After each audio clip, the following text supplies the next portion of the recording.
provisions of that, it's going to ask municipalities to set up an alternate site where people can go and be outside in public, but also get services that they may need, including mental health. If an area doesn't have something like that already, what possible help or aid could come from the state to help them set up an area like that?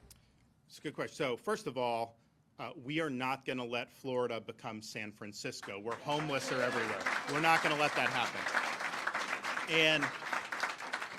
And honestly, if you look in LA, some of these places, that is not compassionate. That is false compassion to say that people can sleep everywhere, harass people coming by, use drugs, open-air drug markets, and all this stuff.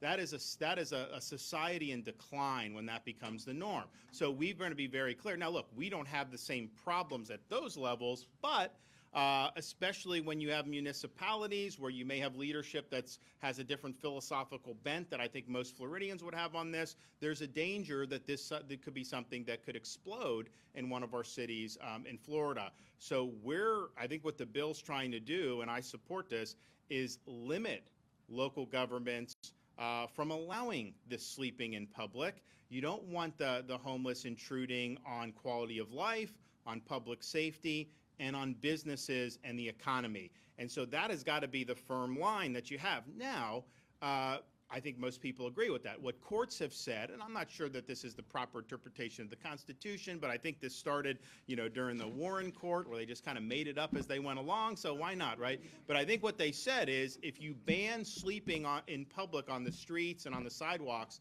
that was unconstitutional unless there was some place to go. So and I think Orlando had something that got approved by the 11th Circuit because they had a shelter where there was still space available. So the court said, well, no, you can remove them off the street if there's shelter. So I think what the bill's trying to do is say hard and fast rule. No campments, none of this stuff in public. The average citizen should never be intruded upon because of homeless.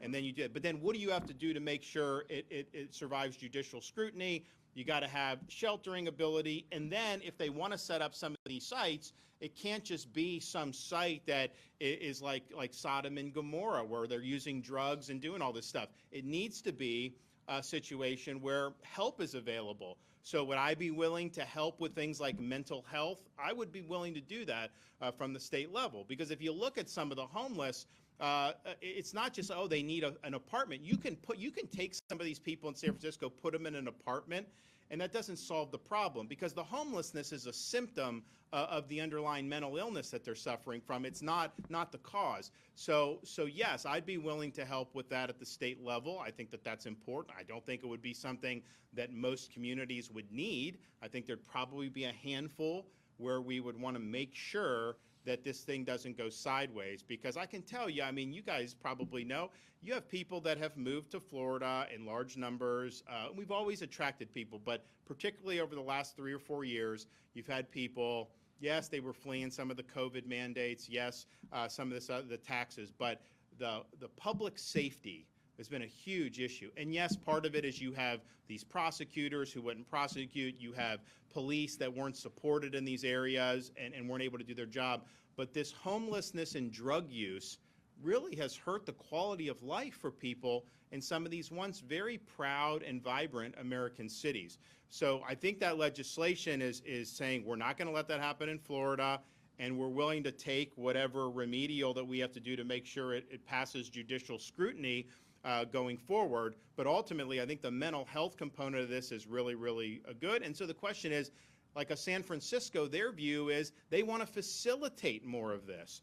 And of course, you're getting more of it. I think ours, we want to discourage this, and we want people to get on their feet. But at a minimum, we cannot have a family feel unsafe just walking down the street of some place in Orlando or Miami Beach or wherever, because there's a massive homeless encampment that's intruded on day-to-day life.